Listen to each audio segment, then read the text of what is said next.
واللہ ما طلعت شمس ولا غربت الا وانت فی قلبی. انما الاعمال بالنیات، اعمال کا مدار نیتوں کے اوپر ہے. اب یہاں پر ایک اشکال پیدا ہوتا ہے کہ جب اعمال کا مدار نیت پر ہے تو انسان ایک گناہ اچھی نیت سے کرے تو کیا وہ گناہ نیکی بن جائے گا؟ مثلا ایک بندہ اس لیے چوری کرتا ہے کہ میں یہ پیسہ غریبوں میں تقسیم کروں گا، تو کیا اس کا وہ پیسہ چوری کرنا جائز ہو جائے گا؟ تو علماء نے اس کا جواب دیا ہے کہ گناہ کا کام تو اللہ کو ناپسندیدہ ہے، اس کو نیکی سمجھ کے کرنا تو دین کو کھیل بنانے والی بات ہو گئی اور زیادہ نفرت والی بات ہو گئی. اصل مقصد یہ ہے کہ جو نیک اعمال ہیں ان کی بھی قبولیت کے لیے نیت کا ٹھیک ہونا ضروری ہے. اگر نیک عمل بھی بری نیت سے کیے جائیں گے تو وہ بھی گناہ بن جائیں گے. اس کی ایک مثال سن لیجئے. ایک شادی شدہ عورت ہے، اس کے لیے اچھے کپڑے پہننا، خوشبو لگانا عبادت ہے. وہ اپنے خاوند کی نیت سے اچھی خوشبو لگائے، اس کو اللہ کی طرف سے ثواب ملے گا، نیک عمل ہے. لیکن اگر وہی عورت شادی پہ جانے کی تیاری کر رہی ہے اور خوشبو لگانا چاہتی ہے اور خوشبو لگاتے ہوئے اس کے ذہن میں یہ بات آ جاتی ہے کہ آج مجلس میں فلاں کزن بھی آیا ہوگا اور میرے اس کزن کو یہ خوشبو زیادہ پسند ہے، لہٰذا میں یہ خوشبو لگا لیتی ہوں. اب اس خوشبو کا لگانا اس کے لیے گناہ بن جائے گا. نیک کام تھا مگر نیت کے بد ہونے کی وجہ سے وہ نیک کام بھی برا بن گیا. تو اصل مقصد یہ ہے کہ نیک کام تو تب نیک بنے گا جب اس کی نیت بھی ٹھیک ہوگی. اگر نیت میں کمی ہو گئی تو نیکی بھی خراب ہو جائے گی. تو ہم اپنے ہر کام میں اپنی نیت کو بہت کرتے رہا کریں، پرکھتے رہا کریں کہ ہم کس لیے کر رہے ہیں. پہلے وقتوں میں اپنے مشائخ کے پاس رہ کر لوگ 10 سال تک نیت کرنا سیکھا کرتے تھے. حضرت شیخ حدیث محمد زکریا رحمۃ اللہ نے اپنی کتاب میں لکھا ہے کہ ایک آدمی اپنے شیخ کے پاس 8 سال رہا اور وہ کہتے ہیں کہ میں نے 8 سال میں اپنی نیت کو ٹھیک کرنا سیکھا. ہم لوگ تو سمجھتے ہیں کہ ہماری نیتیں ٹھیک ہیں، کبھی اس پر محنت ہی نہیں کی. ہمیں تو اس پر محنت کرنے کی ضرورت ہے.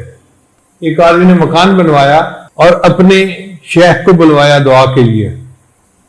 انہوں نے آ کر مکان دیکھا تو انہوں نے پوچھا بھئی یہ بتاؤ تم نے اپنے کمرے کے اندر کھڑکی روشن دان کیوں رکھا ہوا ہے؟ اس نے کہا جی یہاں سے ہوا اور روشنی آتی ہے. انہوں نے کہا اللہ کے بندے تو نیت یہ کرتا کہ اس کھڑکی روشن دان سے اذان کی آواز مجھے آیا کرے گی، باقی روشنی اور ہوا تو آنی تھی، اس کو تو کوئی نہیں روک سکتا. تو ہم بھی جو کام کریں اس میں نیت کو ٹھیک کریں تو ہمیں ثواب ملے گا. علماء نے لکھا ہے کہ اس امت کو بدنیتی سے اتنا نقصان نہیں پہنچا جتنا بلا نیتی سے پہنچا ہے. ہم بہت سارے کام بغیر نیت کے کر لیتے ہیں. آپ دیکھیں ایک لڑکی صبح سے لے کے شام تک بھوکی پیاسی رہے تو اسے روزے کا ثواب تو نہیں مل سکتا، اس لیے کہ روزے کے لیے نیت کو ہونا شرط تھا. اسی طرح ہم کوئی بھی عمل کریں لیکن اس میں نیت نہ ہو تو ہمیں ثواب نہیں مل سکتا. ہم کئی کام کرتے ہیں لیکن ہمیں نیت کرنی نہیں آتی. مثال کے طور پہ بہت سارے لوگ رات کو سوتے ہوئے اپنے کپڑے بدل کے سوتے ہیں، نائٹ سوٹ پہن لیتے ہیں، مگر وہ نائٹ سوٹ پہننے میں ان کی نیت کوئی نہیں ہوتی، بلکہ نائٹ سوٹ پہن لیا کہ سونا ہے. حدیث مبارکہ میں آتا ہے کہ نبی علیہ السلام رات کو سونے لگتے تھے تو تہبند تبدیل فرما لیا کرتے تھے. اگر ہم سنت کی نیت سے اپنے کپڑے بدلیں، یہ نائٹ سوٹ پہنے کہ نبی علیہ السلام کپڑے بدل لیتے تھے، میں سنت کی اتباع میں کپڑے بدل رہا ہوں، اب ہمیں اس پر ثواب ملے گا ورنہ ثواب نہیں ملے گا. ہر ماں اپنے بچے کو پیار کرتی ہے لیکن بچے کو پیار کرتے ہوئے کوئی نیت نہیں کرتی، بس چونکہ ماں ہے بچے کو پیار کر رہی ہے، اس پہ ثواب نہیں ملتا. حدیث مبارکہ میں آتا ہے ریح الولد میں ریح الجنہ، کہ بچے کی جو مہک ہوتی ہے وہ تو جنت کی خوشبو ہوتی ہے. تو ماں نیت یہ کرے کہ میں جو اپنے بچے کو پیار کر رہی ہوں اور مجھے بچے کے جسم کی مہک محسوس ہو رہی ہے، یہ میرے لیے جنت کی خوشبو ہے، میرے آقا نے فرمایا. اب اس نیت سے بچے کو بوسہ لینا، پیار کرنا، سونگنا، یہ عبادت بن جائے گا. تو ہر عمل میں ہمیں نیت کرنی پڑے گی تب وہ عمل عبادت بنے گا. اب یہاں سے ایک مسئلہ اور بھی آ گیا کہ اگر ایک عمل میں ایک نیت ہوگی تو ثواب تھوڑا، اور اگر زیادہ نیتیں ہوں گی تو ثواب زیادہ ہو جائے گا.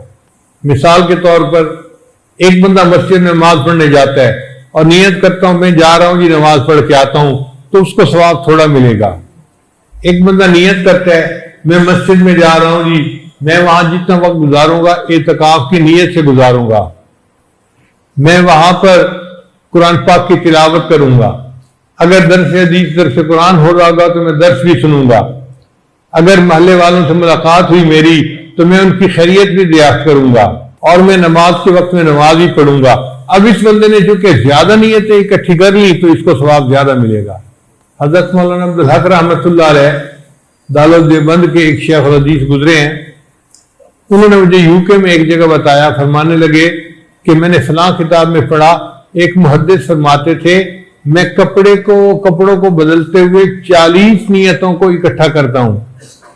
اب ہمیں تو چند نیتیں بھی نہیں آتی, 40 نیتیں تو بڑی دور کی بات ہے. ہم تو زیادہ سے زیادہ یہ نیت کر لیتے ہیں کہ جی میلے کپڑے ہیں چلو صاف کپڑے پہن لیں, اور وہ نیت کرتے تھے میں کپڑے پہن رہا ہوں میں اپنے ستر کو چھپانا چاہتا ہوں, میرے اللہ کا حکم ہے. ایک نیت. دوسری نیت کہ صاف کپڑے اللہ کا ذکر کرتے ہیں اور میلے کپڑے ذکر نہیں کرتے, تو میں صاف کپڑے پہنتا ہوں تاکہ میرے کپڑے میرے بدن پر اللہ کا ذکر بھی کریں. دوسری نیت. پھر تیسری نیت کہ اللہ کا حکم ہے خذو زینتکم عند کل مسجد, مسجد میں جاتے ہوئے زینت اختیار کرو, لہذا میں صاف کپڑے پہن رہا ہوں کہ میں اللہ کے فرمان پر عمل کر کے زینت اختیار کر رہا ہوں. اب یہ تیسری نیت بھی ہوگی. تو اس طرح نیتیں بدلتے یعنی جمع کرتے 40 نیتیں وہ اکٹھی کر لیا کرتے تھے. میں اس لیے صاف کپڑے پہن رہا ہوں, میں مسجد میں جاؤں گا تو کسی کو میرے کپڑوں کی بدبو نہ محسوس ہو, بلکہ میرے کپڑوں کے صاف اور خوشبودار ہونے کی وجہ سے میرے مسلمان بھائیوں کو راحت ملے. یہ بھی نیت کر لی. اب دیکھیں جس نے جتنی نیتوں کو اکٹھا کر لیا اس کو اتنا ثواب زیادہ مل گیا. اس سے پتہ چلتا ہے کہ عام آدمی کو وہ ثواب نہیں مل سکتا جو ایک عالم کو ثواب ملتا ہے, کیونکہ عالم اپنے عمل میں نیتوں کو اکٹھا کر لیا کرتا ہے. تو یہ چھوٹی سی حدیث مبارکہ ہے, مگر اس کو یاد کر لیں اور پھر سارا دن اسی کے بارے میں سوچا کریں, اپنے اعمال کو پرکھا کریں اس ترازو کے اوپر کہ میرا فلاں عمل کس لیے. جس عمل پر ہم لوگوں سے تعریف کے امیدوار رہتے ہیں وہ عمل قیامت میں کام نہیں آئیں گے. ہوں گے نام اعمال میں بڑے بڑے عمل ہوں گے لیکن بے وزن ہوں گے, ہلکے ہوں گے, کیونکہ نیت ٹھیک نہیں ہوگی. اور آج کل تو ایسا ہی ہوتا ہے, نعت پڑھنے والے نعت پڑھتے ہیں پھر توقع کرتے ہیں کہ کوئی کہے جی بڑی اچھی نعت پڑھی, کیا بات ہے. بیان کرنے والے بیان کرتے ہیں اور پھر لوگوں سے توقع رہتی ہے کہ جی کوئی تو کہے باجی جان آج تو آپ نے سماں باندھ دیا, آج تو آپ نے کمال مضمون بیان کیا, آج تو مزہ آ گیا. یہ جو الفاظ سننے کی توقع دل میں ہوتی ہے نا, یہ ریاء کی وجہ سے ہوتی ہے. ورنہ حقیقت میں بندے کو چاہیے کہ وہ اللہ کے لیے کرے اور مخلوق سے تعریف کے امیدوار نہ رہے. جس عمل پر لوگوں نے تعریفیں کرنی شروع کر دی سمجھ لیں کہ وہ عمل کوئی نہیں کام آنا. اگر اللہ رحمت فرما لے اور قبول کر لے تو یہ اس کی مہربانی ہے. تو انما الاعمال بالنیات چند لفظوں کے اندر ایسے لگتا ہے جیسے نبی علیہ السلام نے کوئی علم کا ایک سمندر بند کر دیا. یہی نبی علیہ السلام کے معرفت کمالات تھے کہ چند لفظوں میں اتنی بڑی بڑی بات بیان فرما جاتے تھے کہ پورے دین کے اوپر حاوی ہو جاتے.